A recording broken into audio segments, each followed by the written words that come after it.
안녕하세요. 네, 반백살 라이프의 반백살치기입니다. 예전에 아기를 키울 때를 생각해 보면 아기가 잘 먹고 잘 자고 또 잘 싸는 것이 가장 중요했던 것 같아요. 이 세 가지만 잘하면 아기가 건강하게 잘 크고 있다는 가장 확실한 증거니까요. 자연에서 바로 나온 아기와 서서히 자연으로 돌아가고 있는 중년 이후의 삶은 어딘가 닮아 있는 것 같아요. 그 중간 기간인 청년기에는 우리 몸이 버텨주는 것이 있는데 그 기간이 지나면 다시 아기 때처럼 기본적인 건강 관리에 신경을 써야 하는 것 같습니다. 제가 지금까지는 건강하게 잘 먹는 것에 대해서 주로 말씀을 드렸었는데요. 사실 먹는 것과 배출하는 것은 하나로 연결되어 있는 것이겠죠? 사람의 몸은 순환이 잘 되어야 건강을 유지할 수 있다고 하는데요. 먹고 배출하는 것은 가장 기본적인 순환이겠죠? 나이가 들면서 소화 능력도 서서히 떨어지기 때문에 소화를 도울 수 있는 음식이나 생활 습관을 갖는 것이 원활한 배변을 위해서 반드시 필요한 것 같습니다. 그래서 오늘은 쾌변을 도와줄 수 있는 방법 몇 가지를 소개해 드려 볼까 하는데요. 저는 아침에 거의 일정한 시간에 화장실을 가는데요. 어쩌다 인스턴트 음식을 많이 먹거나 외식을 하게 되면 바로 그 다음날 배변에 문제가 좀 생기더라고요. 그래서 꾸준히 관리해 주는 것이 중요하다라는 생각을 하게 되었어요. 제 방법이 특별할 건 없지만 일상에서 꾸준히 실천할 수 있는 제 나름의 요령이 들어가 있으니 참고가 되시면 좋겠네요. 그럼 영상 시작해 볼게요. 변비에는 채소와 물을 충분히 섭취하는 것이 가장 기본적이고 좋은 방법인 건 누구나 아실 거예요. 그래서 며칠은 의식적으로 많이 챙겨 먹다가 이게 또 흐지부지해지는 경우가 많죠. 일상에서도 충분히 그리고 꾸준히 챙겨 먹는 저의 방법은 이렇습니다. 먼저 채소입니다. 저는 아침, 점심, 저녁 세 끼 모두 샐러드를 먹는데요. 필수 에피타이저라고 말씀드릴 수 있을 것 같아요. 먼저 아침에는 샐러드와 통밀빵을 주로 먹는데 이때 샐러드의 양은 전체 식사의 60% 정도를 생각하고 준비해요. 아침이라 가볍게 먹기에도 좋고 포만감도 생각보다 오래가서 든든하게 하루를 시작할 수 있습니다. 점심에는 주로 한 접시 요리로 간단하게 먹고 샐러드는 전체 식사의 40% 정도를 준비합니다.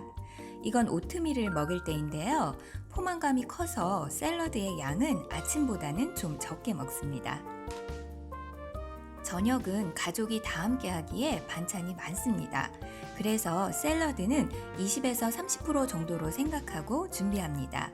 식단에 따라 채소가 많을 수도 적을 수도 있는데 일단 이렇게 매 끼니마다 샐러드를 먹으면 기본적인 채소의 양은 섭취하게 되는 것 같아요. 그리고 샐러드를 에피타이저라고 말씀드렸죠. 음식을 먹는 순서도 중요하다고 말씀드린 적이 있는데요. 채소는 식사 제일 처음에 먹는 것이 건강과 다이어트에 좋다고 합니다. 밥은 디저트처럼 먹으라고 말씀드렸었죠. 샐러드는 채소를 준비하는 게 은근 번거로울 수 있는데요. 그래서 저는 이렇게 채소의 물기를 빼서 이틀 정도 먹을 양을 미리 준비해 놓습니다. 샐러드 소스는 지난 영상에서 소개해 드린 적이 있는데 가장 기본적으로는 올리브 오일, 발사믹 식초, 꿀을 넣은 소스입니다. 다음은 물입니다. 물은 변비뿐만 아니라 우리 몸 내부의 순환이나 피부에도 아주 중요한 건 다 아실 거예요. 그런데 물을 정말 적게 드시는 분들이 주변에도 많더라고요. 물도 채소처럼 의식적인 루틴을 만들어 마시지 않으면 대부분은 수분이 좀 부족한 상태가 된다고 해요. 그래서 저는 이렇게 제가 하루에 마실 물을 따로 준비해서 라벨을 붙여놓습니다. 사실 가족들이 함께 정수기나 페트병 물을 마시니까 내가 마신 물의 양을 가늠하기가 쉽지가 않죠. 그래서 이건 엄마 거다라고 가족과 또 저한테 말하는 거죠. 1인 1닭이라는 말이 있는데 그런 건 너무 위험하고요. 대신 1인 1물 어떠신가요? 세 번째는 식이섬유 보충제를 먹는 것입니다. 이건 간식과 음료 영상에서도 보여드렸었는데 저는 식이섬유 차와 식이섬유 분말을 따로 챙겨 먹어요. 식이섬유 차는 W차를 주로 마시는데 오전에 운동하면서 마시고 식이섬유 분말은 저녁 먹기 1시간 전쯤 먹습니다. 단, 식이섬유 분말은 충분한 물과 함께 섭취하지 않으면 오히려 변비가 올 수도 있으니 주의하셔야 하고요. 처음이신 분들은 양을 적게 해서 시작해보는 것도 좋을 것 같습니다. 네 번째는 복근 운동입니다. 저는 아침에 10분 정도의 복근 운동을 꼭 하는데요. 초콜릿 복근이 생기면 정말 좋겠지만 그건 운동만으로는 절대 되는 게 아니더라고요.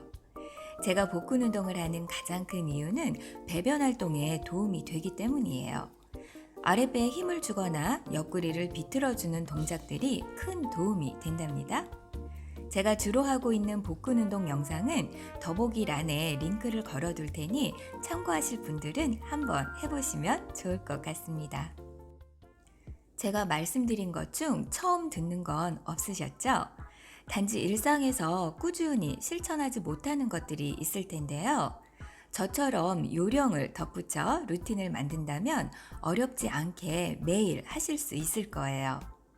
제 방법을 참조하셔서 여러분만의 루틴도 만들어 보시면 좋을 것 같습니다.